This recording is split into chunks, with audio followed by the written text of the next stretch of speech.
Ladies and gentlemen, I'm Bele Shanai. I am the managing editor of Myco India uh, Journal of Indian Fungi. Today we have the second talk under AFB Myco India Myco Talk lecture series. Today we have with us Professor Laurent Dufossé. Thank you, Professor Laurent, for joining in. Thank you very much for accepting our invitation to give a talk on fungal.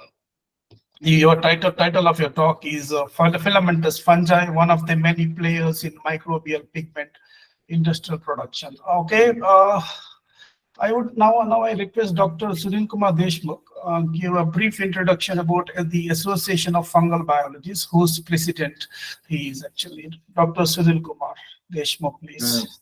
Good morning, everybody, and welcome to AFB Myco India Myco Talk. About association, it is a young association established in April 2022, and we have around 175 life members.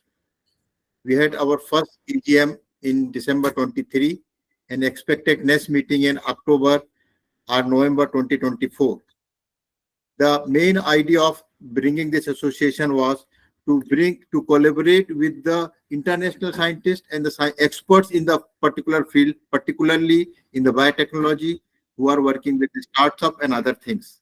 So this will help young people to interact with the expert of all the microtechnology field. So with this brief, I request, actually I am thankful to Professor Laurent for his really accepting for giving a presentation. And I am thankful to Myco India, Myco Asia, particularly Shenoy, for arranging this talk. Over to Belly. Thank you, Dr. Deshmukh, for that introduction of AFB and collaborating with Myco India for this lecture series. Before I hand over this platform to Professor Laurent, let me take just 1 minute introducing today's speaker to the audience who may not be familiar with, some of us may not be familiar with Professor Laurent's work.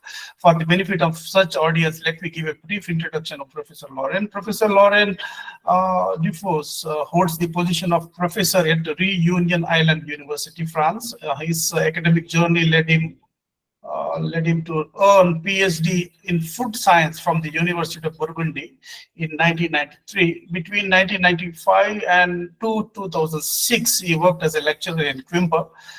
With over 3 decades of experience in the food ingredient biotechnology sector, Professor Laurent's primary research has been centered on the microbial generation of pigments. This research endeavor, which began almost more than 23 years ago, is primarily focused on the study of aryl carotenoids. In recent years, he has also ventured into investigating microplastics presence in the food chain and their biodegradation by microorganisms. Today, Professor Laurent Dufossé will talk about filamentous fungi, one of the many players in microbial pigment industrial production. With this brief introduction, may I now invite Professor Laurent to deliver his talk. Thank you, Professor Laurent. Okay, thank you very much for this kind introduction and for inviting me to participate in this meeting. I will share my screen. Okay.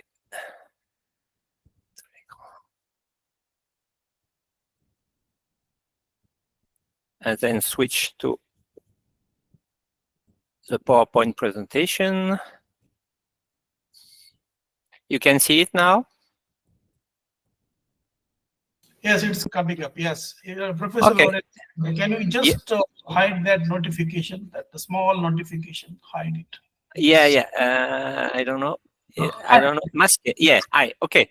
Yeah, like that. Yeah. Like that. Yes. Okay. Yes. So my pleasure to be with all of you today. I work with Filamentous fungi for many years, but I'm not a pure fungal taxonomist or fungal biologist. So I would like today to show you how filamentous fungi could be one among many players in microbial pigment industrial production. As you introduced me, you all know that I am a food engineer, food scientist at the beginning, And I'm working on microbial pigments for many years now. And I will show you how the fungi could be are already a source of natural pigments, natural colorants. So I'm located in the Indian Ocean. At the beginning of human era, pigments and colorants were all from nature. And then pigments and colorants started to come from chemistry. It started in the 1850s because at that time chemistry was very innovative, considered as safe. It was a blooming industry, and we can have in this chemistry area two types of compounds. Some are called synthetics. Synthetics, they mimic nature, but they are produced by chemistry. And artificials, they are made by chemistry also, but they do not exist in nature. So you can consider these two types of chemical colorants. As I told you, they mimic nature for synthetics. However, in developed countries, they are more and more rejected. We have in many countries now in the world some kind of chemophobia. I don't know if you hear about Southampton study, but Southampton study was made because in some country you have a lot of hyperactivity in children. They are always moving. They have a concentration problem, and the Southampton study linked artificial pigments, colorants, with this hyperactivity. So a lot of mums started to reject artificial colorants. But we should know that they are still in large use in countries with low income, because you will see that some natural colorants cost more money up to now. I have a food background, but it's only the beginning of the story, I think. Many applications will come in the future in other industry. You maybe know all these rivers polluted by chemical dyes, and we should stop that.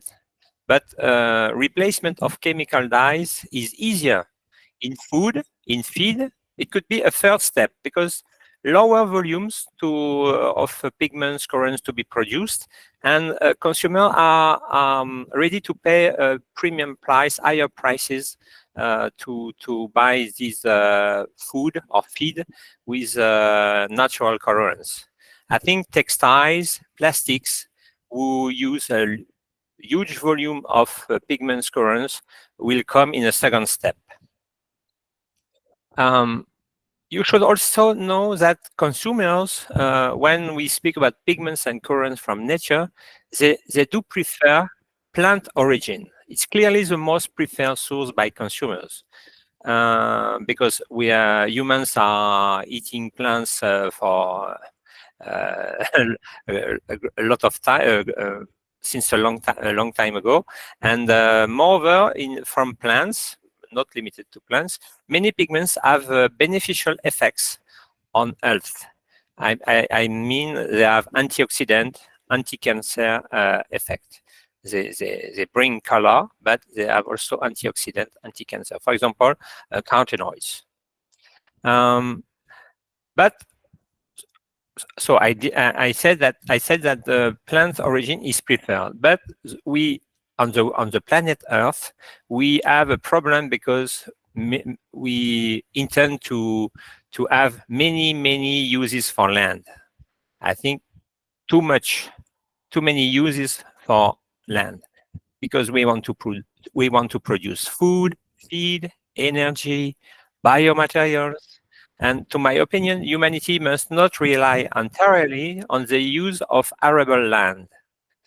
And I think fermentation, the new current trend name is precision fermentation, will also have a contribution for the future of humanities. That is already had for the last decade. You know, antibiotics, etc., are already produced by fermentation, or texturizing agent, acidulant, many different compounds.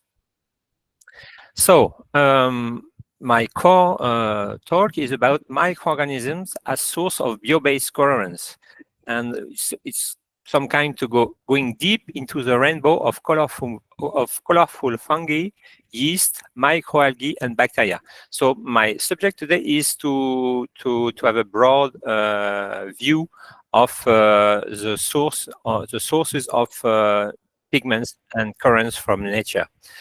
So you have fungi, microalgae, yeast, and bacteria. And what about microfungi? Because I know many of you are also interested in microfungi.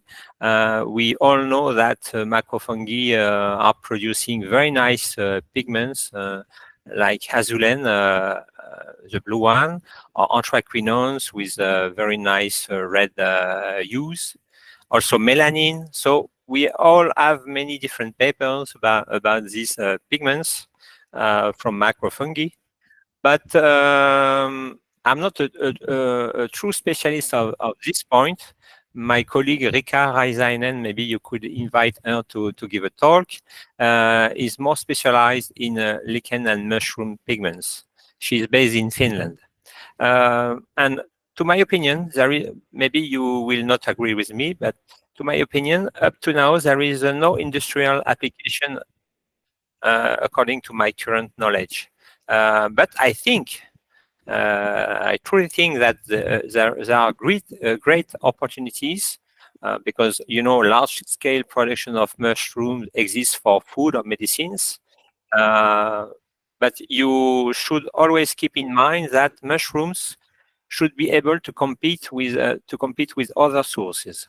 The consumer, I told you that the consumer prefer plant, but when plant is not perfect also, and the consumer accept that colorants and pigments will come from different sources. So up to now, to my knowledge, I repeat, to my knowledge, there is no industrial production of natural pigments or colorants using macrofungi. We can discuss this at the end of my talk, but you know, for example, we can instead of growing macrofungi like this here at the bottom of the slide, we can grow this genera as a filamentous fungi. So I will now show you that microorganisms as source of bio-based colorants is not a new story. And we maybe all know that successful Monascus red azaphilones. It's produced in Asia for over 1,000 years. And you have many large-scale Asian producers. But this pigment, this colorant, is not allowed in Europe and USA because in some cases you can have a mycotoxin produce, a citrulline production, and it's difficult to guarantee that each batch of production is free from citrulline. So up to now, forbidden in Europe and USA. Not a new story also, because I can show you that we can move from fungi to microalgae, bacteria, yeast, etc. Here it's microalgae production of well-known beta-carotene.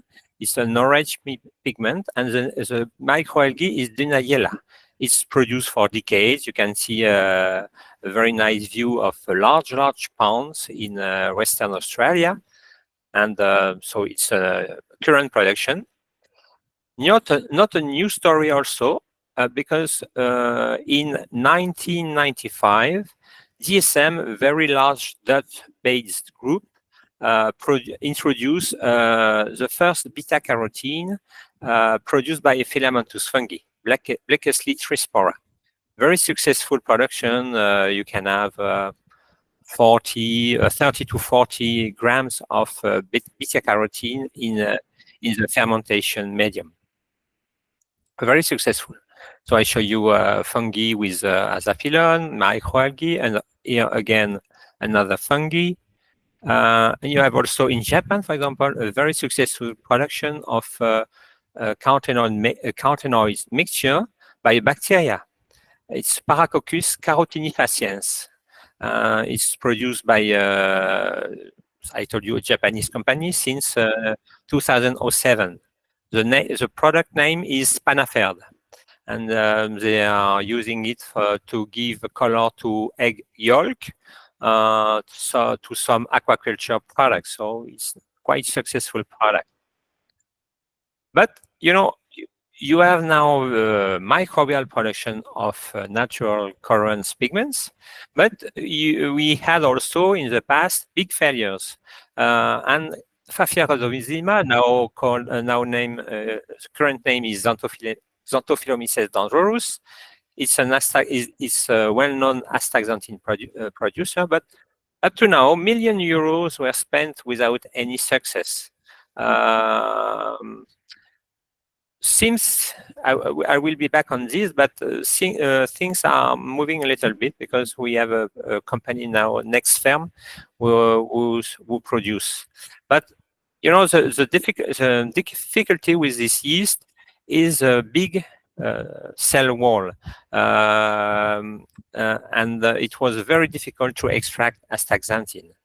When you want to produce natural pigments by using microorganisms, you should consider the whole process, the fermentation, but also the extraction. If the extraction is very difficult, you may encounter some problems.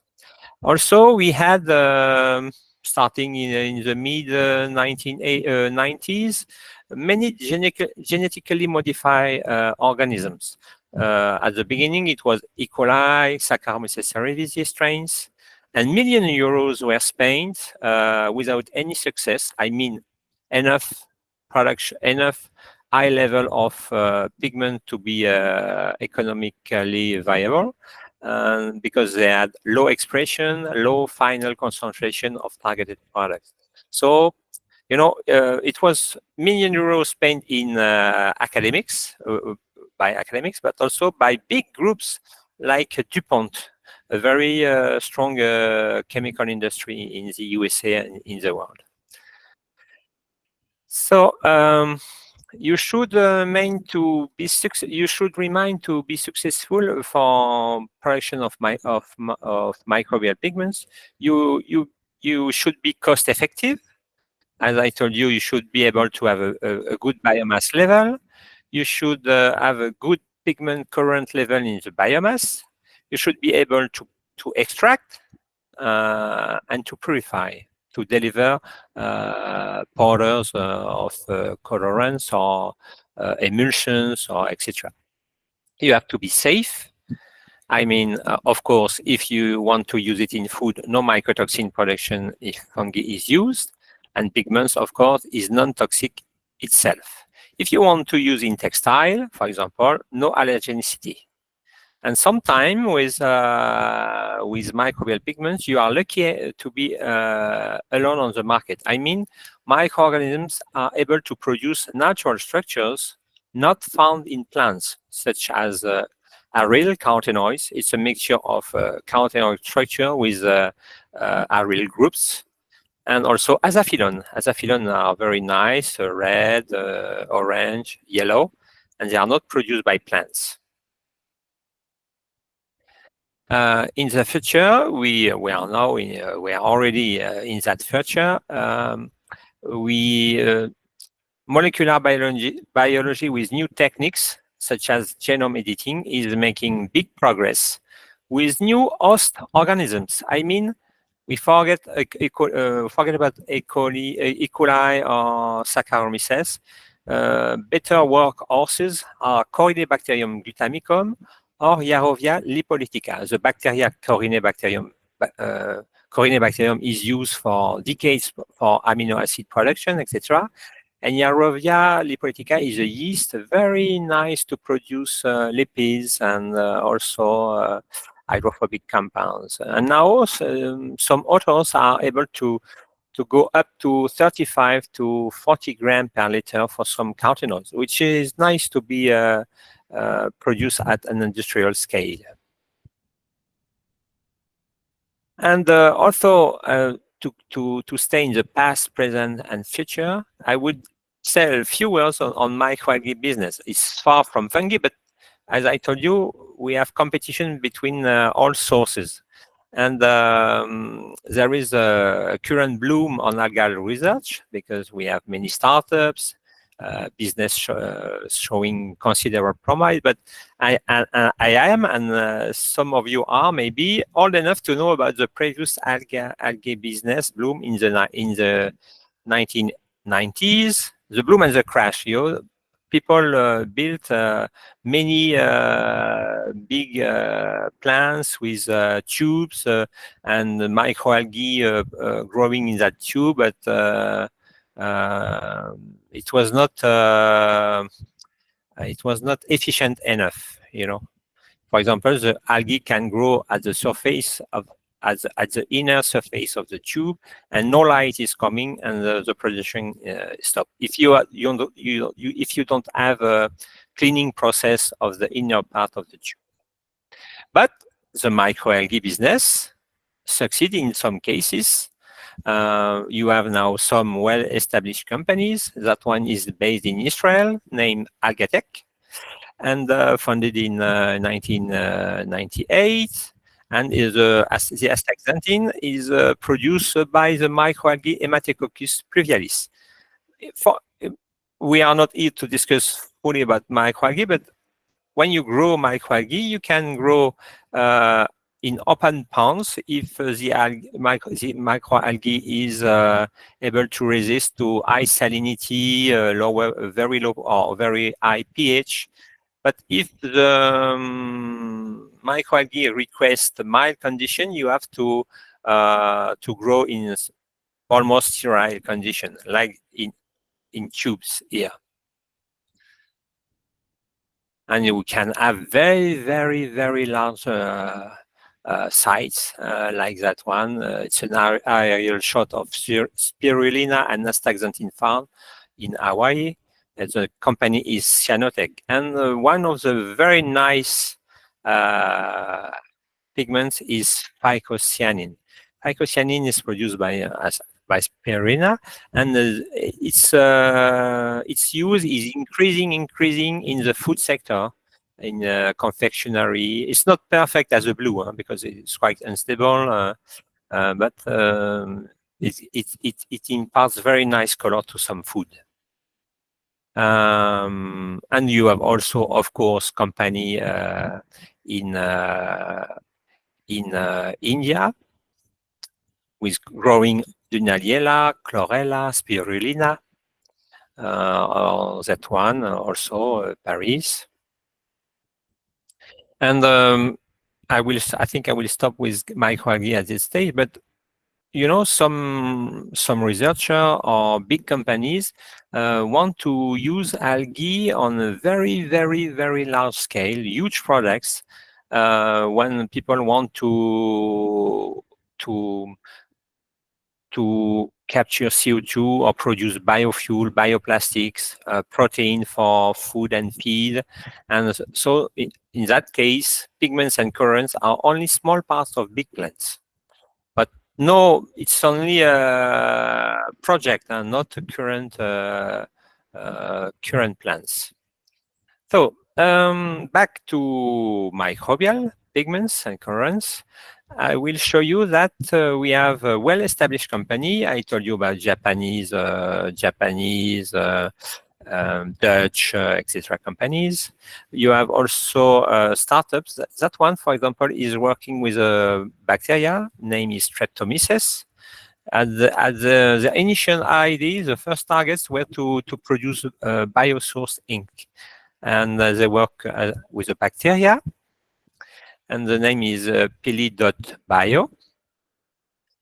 And when you want to to build a business in microbial pigments, you should invest a lot, because here they spent $35 million US. They invested $35 million US, but not a single kilogram of pigments it produced on an industrial scale. It's planned for this year, but up to now they spent such amount of money without producing a single kilo. And startup number 2 is also with bacteria, but genetically modified bacteria. And this American group want to produce indigo. Indigo has a very, very long story. Indigo was produced from plants. In many parts of the world, thousands of people worked a long time ago on indigo production from plants. And then we moved from plant to chemistry, but indigo chemistry is not so nice. So people want to go back, not to plant because it will be too time consuming, too costly, etc. But many people are working on indigo production using microorganisms. And the name of the company is U.bio. Third example of startup, that one is Microma.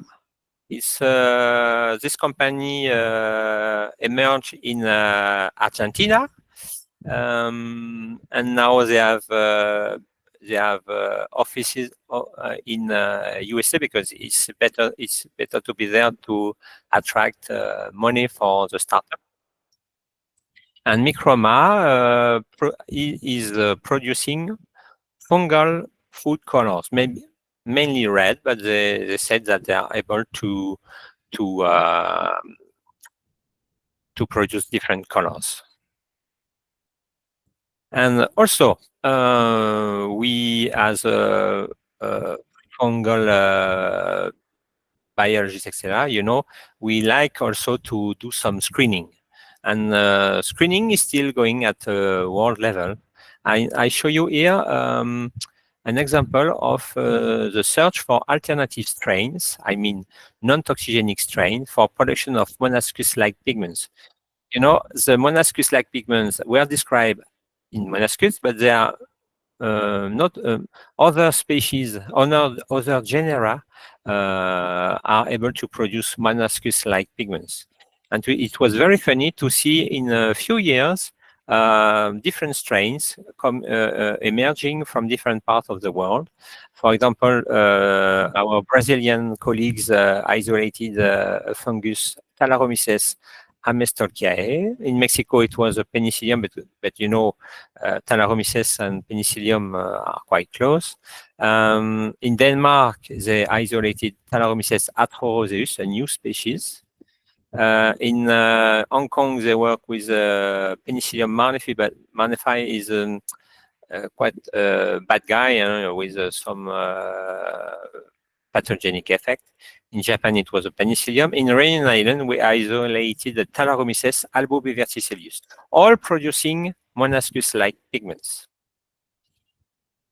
So, partial conclusion of this stage.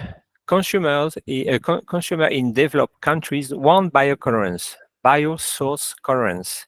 We have to give him in many families of products. I told you that we started already with food, but it will come to textile, cosmetic, pens, etc.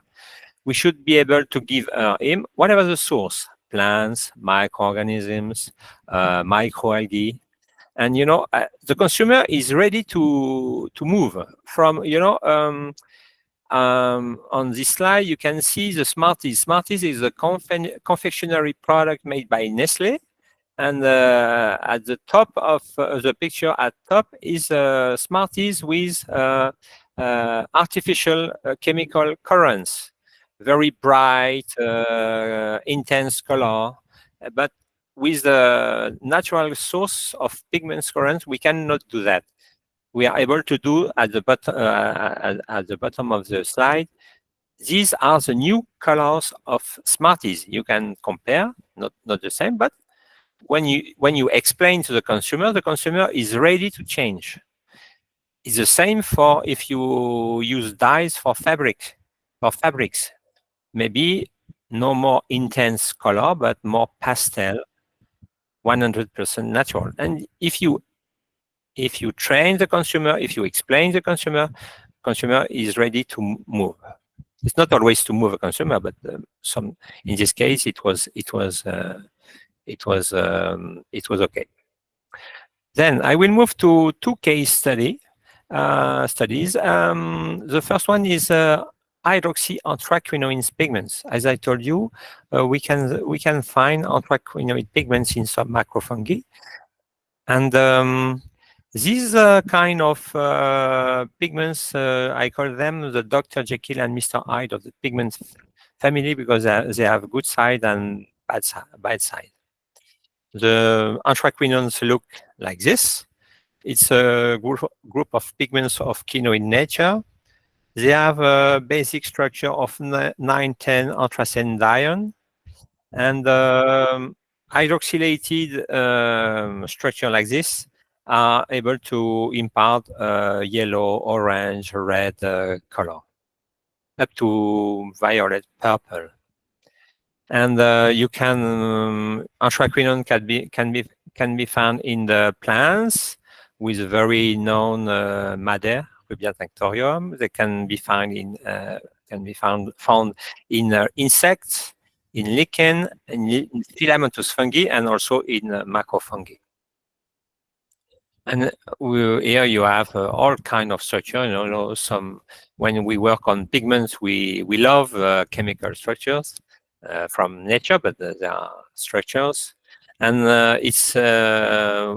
we are able to find about 700 different structures. For example, in carotenoids, it's more than 1,000 different structures.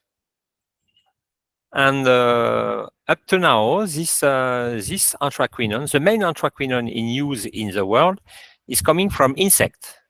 I think it's almost the only case of food ingredients coming from insects. But even if now, insects are becoming more and more important as a food source, huge research effort at the world level to produce proteins from insects, for example. But back to natural colorants, with the name of the compound is carbonic acid. You can make lakes to be more stable, and you can have cochineal extract, red carbonic acid, or carmine.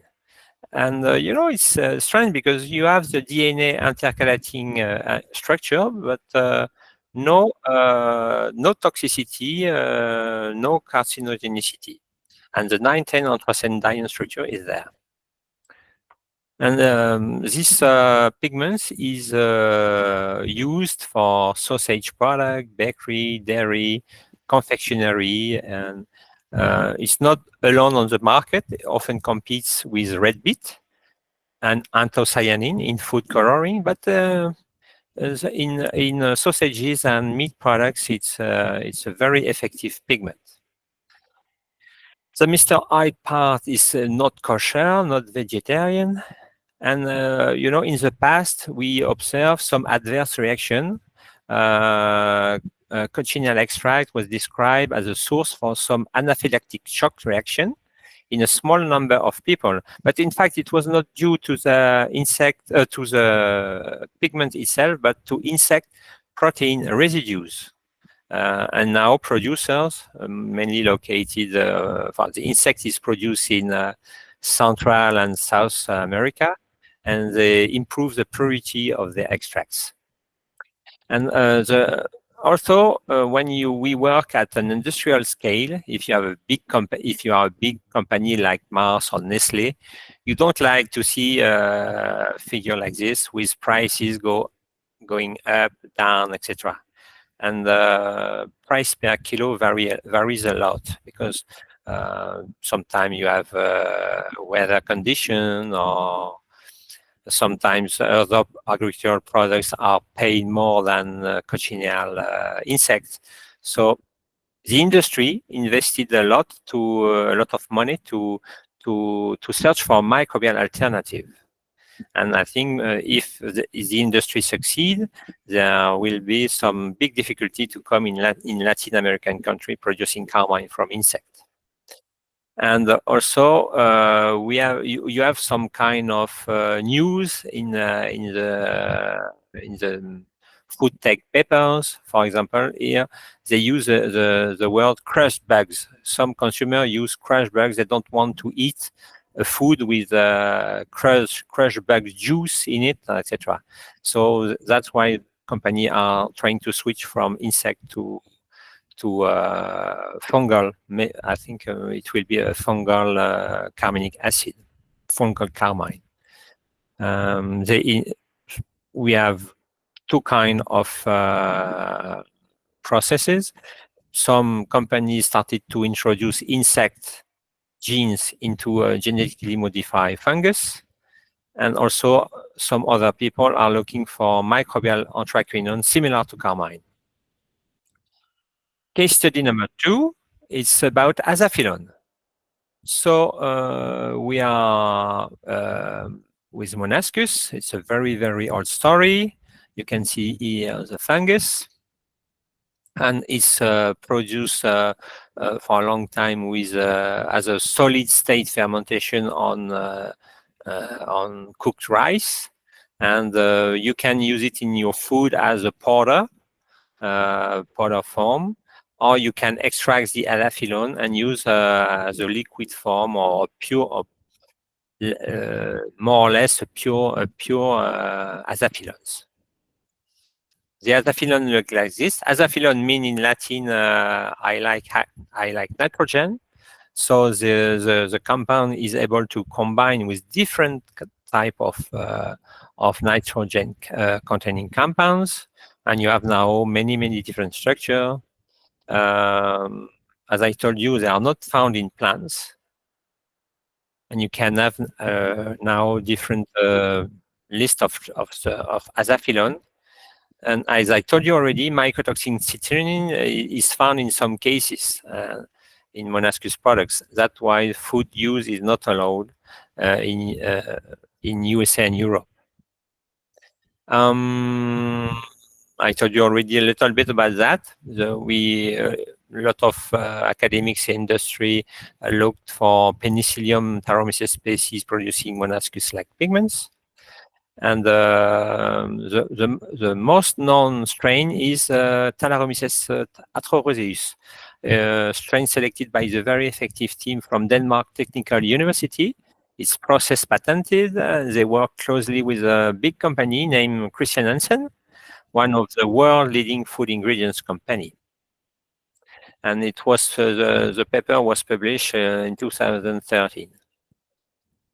And they work with Christian Hansen, a very big company, but no news about industrial production or food application by Christian Hansen. Not by Christian Hansen, but a few years ago, I was contacted by a Danish startup. You know, in Denmark, they are very well organized. They have very nice ecosystem, building new startup, building very efficient companies, very nice business. And the Danish startup named Chromologics, the company is Chromologics and the product is Chromored. And the Chromologics emerged in the Novo Nordisk Christian Hansen ecosystem. It's a very nice compound, and now they are able to produce 10 to 40,000 liters of fermentation medium. They have the extract, and now they are dealing with FDA and EFSA in Europe to get approval for food use. No mycotoxin citrulline, azaphilone, but azaphilone are not used as food ingredient in Europe and USA, so you have to pay a lot of study to get approval. And they want to use it in plant-based meat alternatives or substitute. You know, as a production of meat is very polluting for the environment at the world level, people want to slow down the meat consumption and increase the plant-based meat alternatives. And you have to put color in these burgers, etc. And these azaphilones can do it. The second example I told you already is the Talaromyces alboverticilius. The strain was selected by my colleague Mireille Foyot on Réunion Island. And we published also about the characterization of the pigment, how to produce, etc. And then it was the two case study with carmine, azaphilones, and maybe some of you are interested in textile dyeing. So I added a few slides about microbial pigments that could be used for textile dyeing. The first one is violacine. It's a water insoluble purple pigments produced by several gram-negative bacteria. And up to now, we can see production up to 1 to 1.5 gram per liter, but it's not enough to be industrially produced. But this kind of color can be obtained by violacine, more or less dark, very nice blue. So still a lot of work to do with violacine. The second example is a prodigiosine. It's a red pigment produced by different kind of bacteria, Serratia, Pseudomonas. Maximum concentration 1.6. Again, not enough to be. And here you can see the different colors: pink, not true red, in different kind of textile and different moderns. And for example, here we have a unique calculation available for textile dyeing using a microbial pigments with prodigiosine. It's they produce the pigment in a 40 liters fermenter. They got 64 grams of total pigment, and they were able to dye 1 kilogram of cotton t-shirts. But the true cost is not calculated. How many US dollar per liter of fermentation? What is the extraction cost, etc., etc. So a lot of work has to be done, even after decades of work, because people started to publish on prodigiosine quite a long time ago.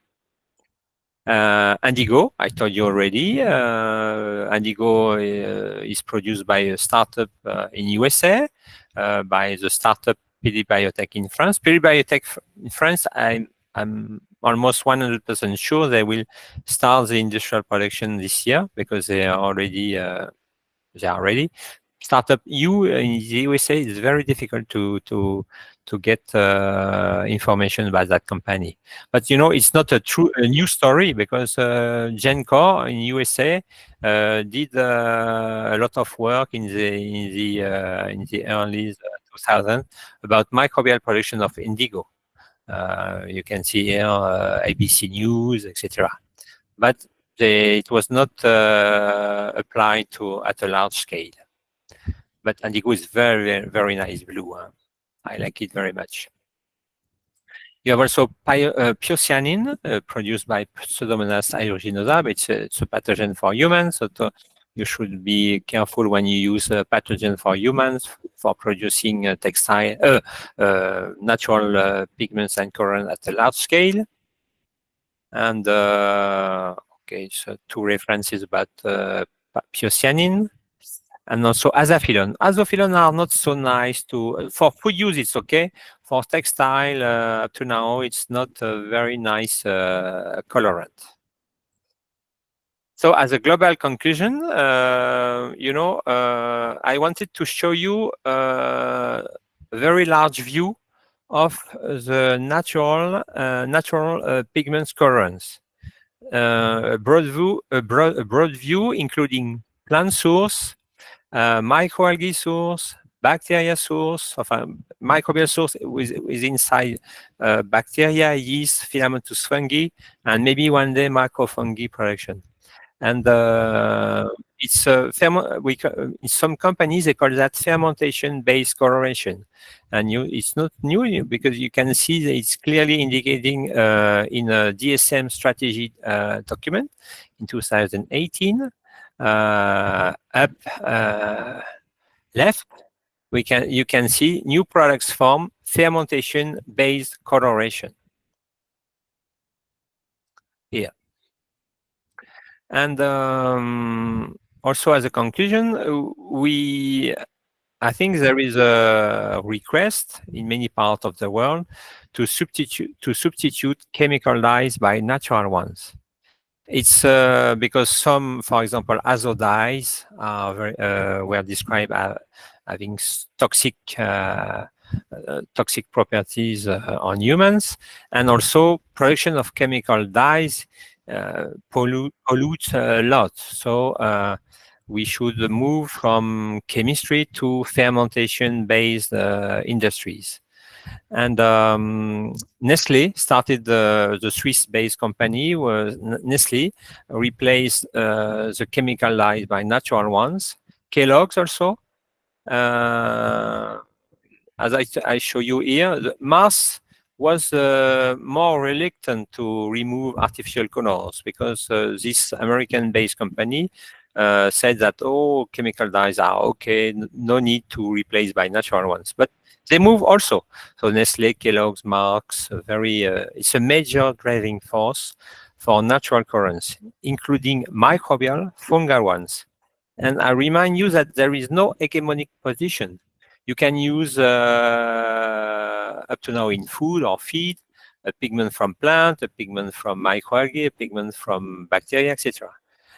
Pigment current can be chosen among a large panel of natural sources. As I told you already, I repeat, plants, microalgae, bacteria, fungi. In conclusion, the simple non-scientific messages I wanted to deliver.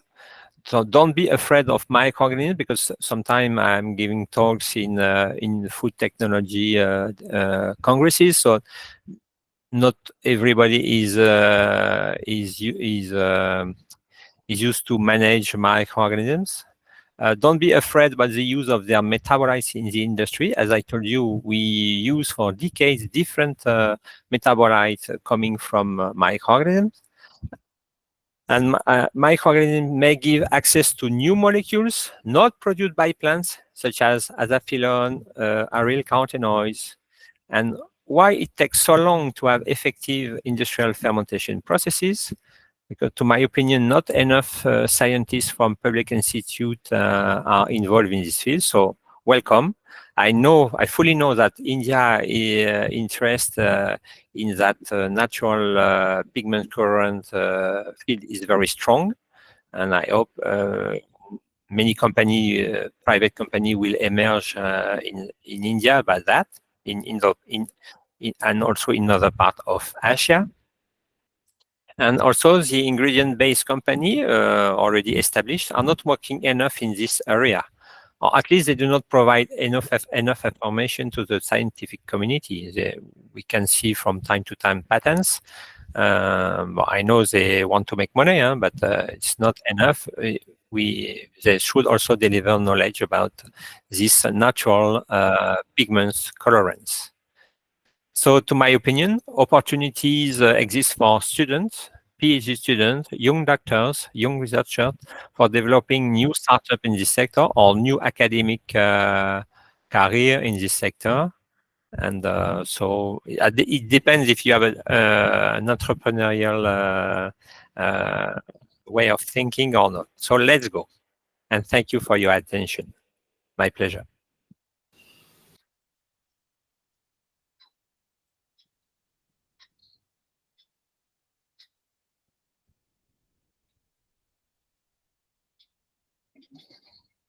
Thank you so much. Thank you, Professor Laurent. I hope I am audible to you. Professor Laurent, am I audible to you? Yeah. Yeah, thank you for that wonderful presentation. It was very authoritative. I'm sure many of us are richer today because of the knowledge you have shared with us. Maybe we can spend some 20 minutes answering the questions from the audience. Sure. Yeah, thank you. Ladies and gentlemen, if you have any questions for Professor Laurent, please raise your hand. I will let you ask the question. The first question will be from Sachin Rajput. Sachin, please. Thank you, sir. These white pigments, basically, they are sometimes antimicrobial, as you suggested in one of your slides. So let's say if I take that pigment to dye clothes, and does that make that cloth antimicrobial in nature? Yeah, I know. There are a lot of studies about antimicrobial properties of microbial pigments. But the first thing is that many people, even in published paper, they attribute antimicrobial properties to pigments, but in fact it's not true, because they are working with whole extract or semi-purified extract that contain many compounds other than pigments. So the first thing you should check is that you should work with pure pigments, pure microbial pigment, not semi-purified extract, not total extract, etc. But for some well-known pigments, such as prodigiosine, it's clearly antimicrobial. So I didn't answer to your question, because you told me if I put the prodigiosine in a textile, in a clothes, you wear the clothes. So I do not have in mind how you wash your clothes. And I don't have in mind if the antimicrobial properties is kept over washing, different washing periods. So I think we are just at the beginning of antimicrobial properties. Yeah. And sir, is there any these basically pigments? Do they have hydrophobic properties, like coating some fabrics, like water resistant, water hydrophobic clothing, and that's all? Yeah, I know. I think some carotenoids, for example, have hydrophobic properties, but they are not very good to color textile. But even with I think when you use natural pigments for textile, in fact, the most important is the combination of mordant. I'm not a textile engineer, but it's a combination of mordant and the pigment itself. And it's always a combination of that. And up to now, we don't have a broad overview of microbial application on textile. In plants we have, even if it's no more used or used at a small scale. You don't have a big company using plants dyes for textile, only small production. But for microbial pigments, again, it's too early. We should be able to produce microbial pigment at a larger scale first. Thank you, Sachin, for those questions. Ladies and gentlemen, I have a request. Please limit to one question. If time permits, we will answer at the end of this queue of the audience who are interested to ask the question. I request Professor R.C. Upadhyaya, please ask your question. Sir, I have worked on mushrooms, and we have established a gene bank at Directorate of Mushroom Research, 2,500 different cultures, and 1,800 fleshy fungi were my own collection. And I have found different types of this colour pigment: pink, red, yellow, brown, all these sorts. And this pigment production, that is dependent on temperature, culture media, and pH also. And in some cultures, the pigment production start after 30 days or 35 days, more than 35 days. Not that this is secondary metabolite or this type of structure. So this phenomenon I have observed. Thank you. Yeah, I know. You mean you have very high variability in the production of pigments using using mushroom? Huh? You think it's a problem to? You think it's maybe a problem to have such a high variability, right? Yeah, we have to study all these aspects. Not that it's one media that I say that, okay, this culture is not producing the pigment. We have to study all these factors, pH, even nitrogen sources, carbon source, and temperature also. And sometimes incubation time, maybe after 20 days or 25 or 30 days, they may produce pigment. Yeah, you're right. Yeah, you should...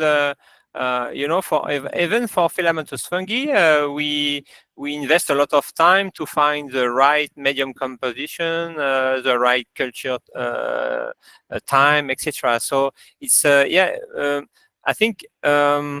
But you agree with me that there is no current large-scale production of pigments using macrofungi mushrooms?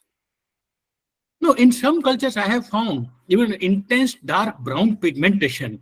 But at that time, even I have tried to extract the pigment, but I was not expert in this pigment chemistry, so I couldn't get success more. But it was my interest that how can we extract the color? Extraction, yeah. Extraction, up to now, it's made with organic solvents in most cases. Some are soluble in water, some pigments, so it's okay. But we can see more and more papers using ionic liquids because they are less toxic than some hydrophobic solvents. So, but for each pigment, you have to find the right combination for extraction. Some are using supercritical CO2, but it costs a lot of money to have such a device in your lab. So there is not a single answer. Thank you. You're welcome. Thank you. Dr. Gunjan Sharma, please. Hello. Hello. Hello, Professor Laurent. First of all, thank you for your enlightening talk. I really learned a lot today.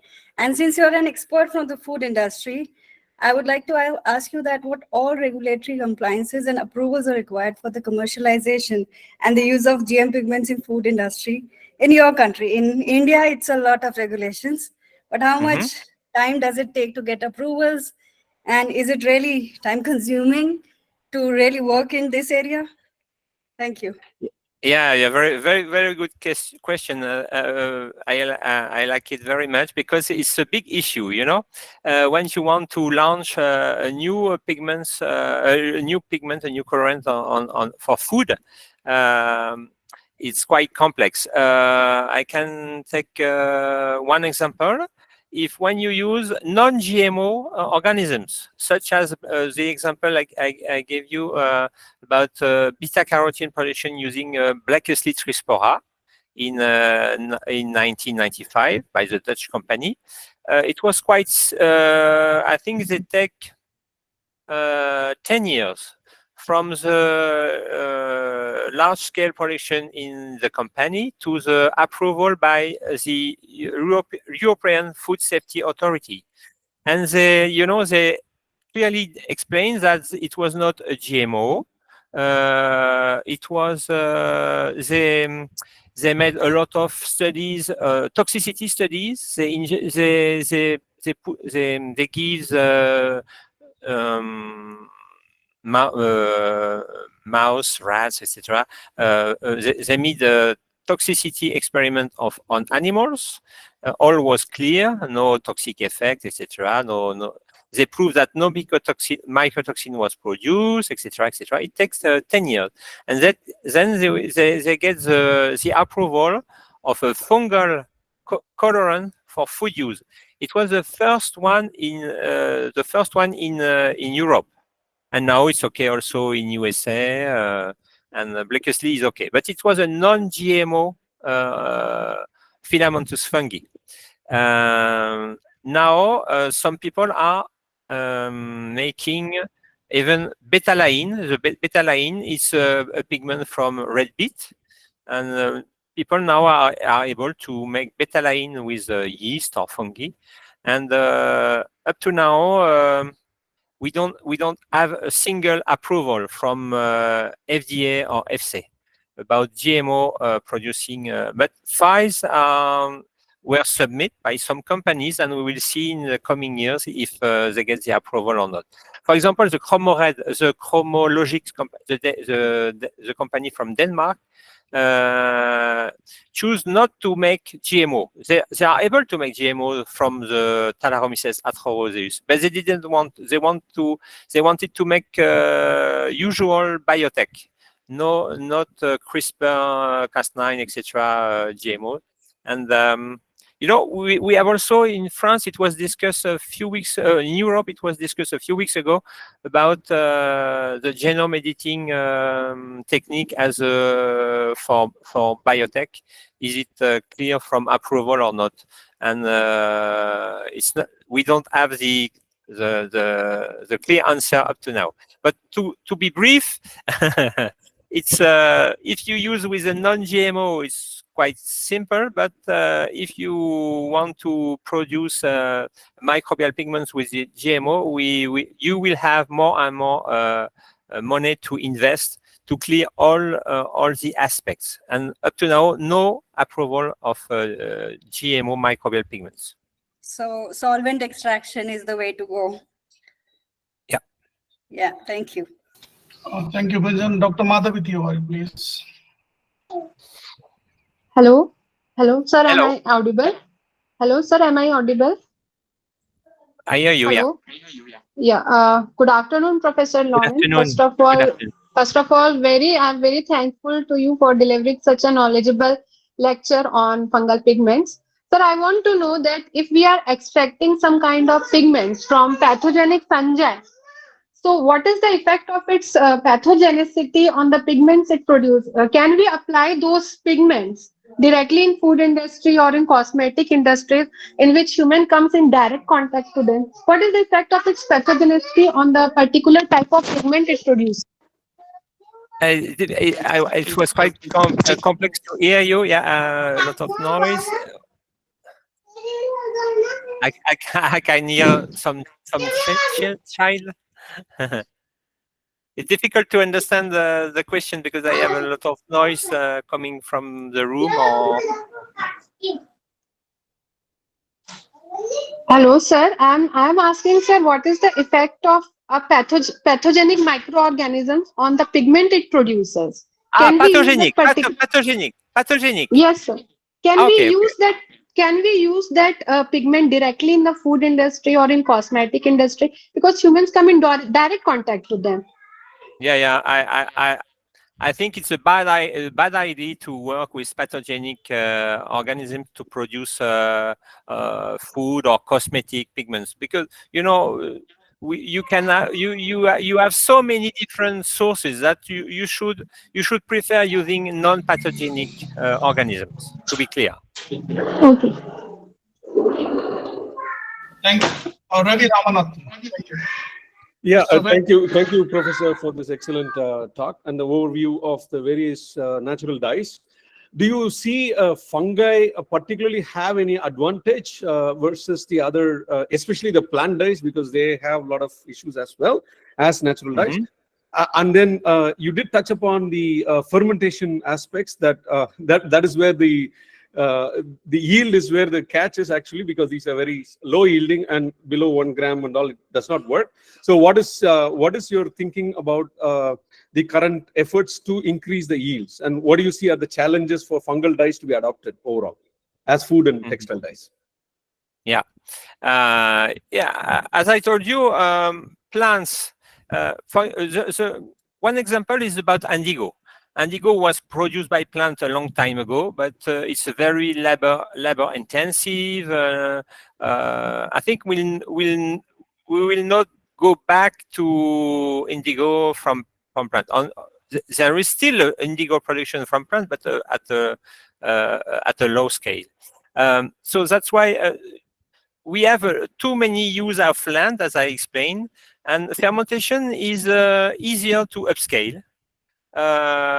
You need less people to produce a large quantity of pigments and colorants, and all production aspects, all level of production can be increased. It's only a question of time. For antibiotics, we started very low and we are now very large. For texturizing agent, I think it's not a problem. Azaphilones are okay now. We have very nice concentration in the fermentation medium.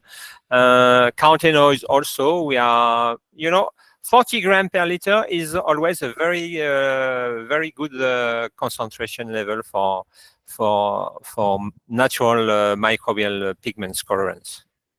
So I think we should be focused on a single compound, not making a large screening of compounds. You should focus on one compound with true industrial interest, and then it's, as I told you already, it costs 20-30 million US dollar, because before you are selling a single kilogram of microbial pigments, and so you shouldn't find big companies supporting you or private investors to put so much money. Do fungi have an edge over the other microbes? I mean, that is something. Fungi. Yeah, I think. Fungi now are the most efficient workhorse for production of many ingredients. They overcompete bacteria or bacteria. The compound produced are very nice, and they are very effective. For example, in enzymes, in enzyme industry, fungi are number one. So I think in microbial pigments, it will be the same. It's already some kind of the same. Thank you. Our last question from Dr. K. Manjusha. Good afternoon, sir. Good afternoon. Talk, sir. Thank you. I am working on yeast, and I'm also working on pigmented yeast. So we have a huge collection of pigmented yeast in our lab, and we have very strong producers of beta carotenes, and we've been able to extract it, and it has shown antimicrobial and antibacterial activity. So once we have proved it's beta carotene, are there any issues in being used in food industry? Because we have done FTR and it shows similar spectrum to beta carotene. So is it okay to go for in an industrial level use? And what is your take? Like you have always said, the extraction of the pigment is an issue with yeast. So, it depends of the yeast. If the cell wall is very strong or not. Sometimes you can make mutants, UV mutants with weaker cell wall to be able to extract more easily the pigments. I think also you can solve all the problem. But you told me that you have you screen different yeast, and yes, you observe sir. Antimicrobial and also another activity, I think. Antioxidant, sir. Antioxidant, yeah. But antioxidant, you should be aware. You should be careful with antioxidant, because we know that carotenoids are antioxidant. And about antimicrobial activity, you should work with the, as I told you, I told the audience already, you should be, you should work with the 99.99 pure carotenoid compound. Otherwise, the antimicrobial you observe could be linked to impurities or non-pigmented compounds.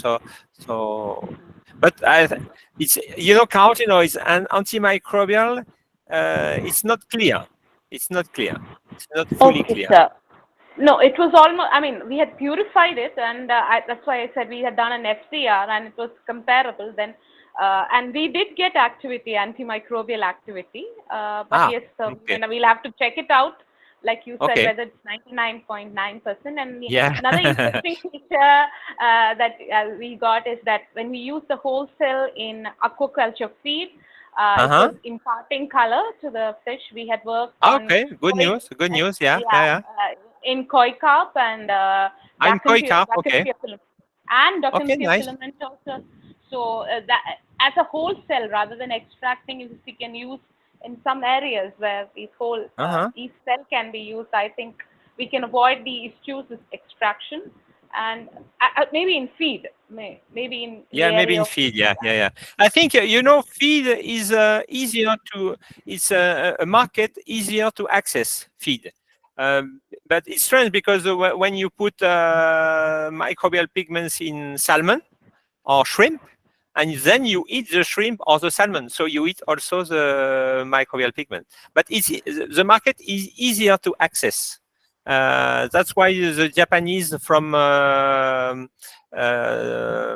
Paracoccus industry, they access, they didn't get the approval for human, but they have many approval for feed, for shrimp, salmon, poultry, because you can give color to the eggs, but also to the meat of the hen or the chicken.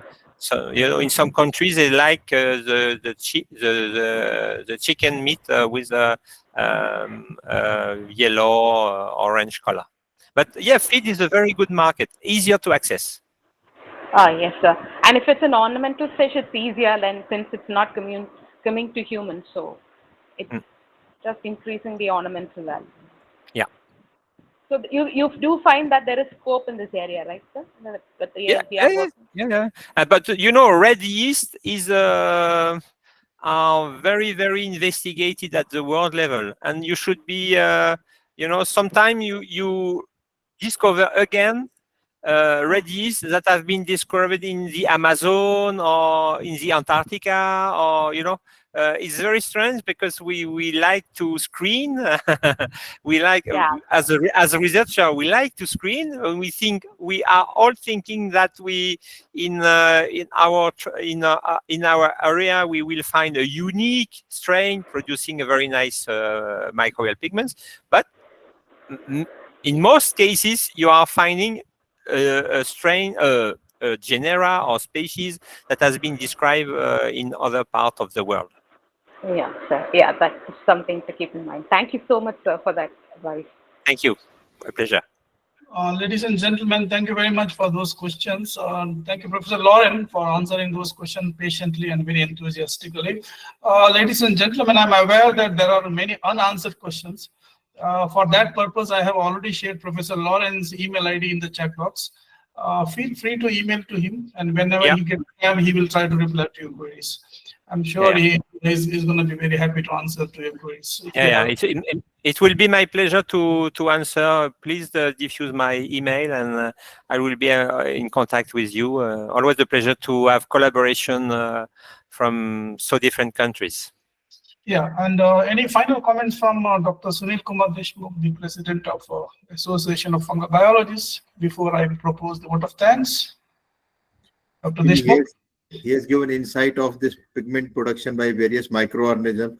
So I don't think I am a right person to make any comment on that. And he is expert in the field, so thankful to him for making a presentation. And I'm sure India will do big things and big efforts in this area, and you are a very effective country in science and in technology. So I'm confident that many of company will emerge from India, Asia, etc. Yeah. Thank you, Professor Laurent, for those encouraging words, and thank you very much for giving this wonderful talk, talking to our audience, and we have learned a lot from you, and we hope to see you again on this platform again, talking about some more interesting talk, some more interesting stuff. Please invite me. I will listen to other talks. Sure. We will invite you. Thank you very much. And I would like to thank the president of the Association of Fungal Biologists, Dr. Sunil Kumar Deshmukh, for collaborating with Myco India for this lecture series. And of course, I would like to acknowledge the role of other members of AFB, Dr. Shashi Rekha, Dr. Mahavir Kosavi, some other wonderful people there. And I would like to thank all the wonderful people here, especially the legends of my Indian mycology who are participating in today's webinar. Professor Bird and some other people are there, and all our wonderful audience for energetic participation, asking some wonderful questions and making this event a very enjoyable experience for everyone. With this, I would thank everybody once again, and we can sign off now. Thank you very much. Thank you. Thank you, Dr. Deshmukh. Have a good day. Bye. Yeah, thank you, Professor Laurent. Have a good day. Yeah. Bye. Ladies and gentlemen, I'm going to share the feedback form. Please submit the feedback in next 10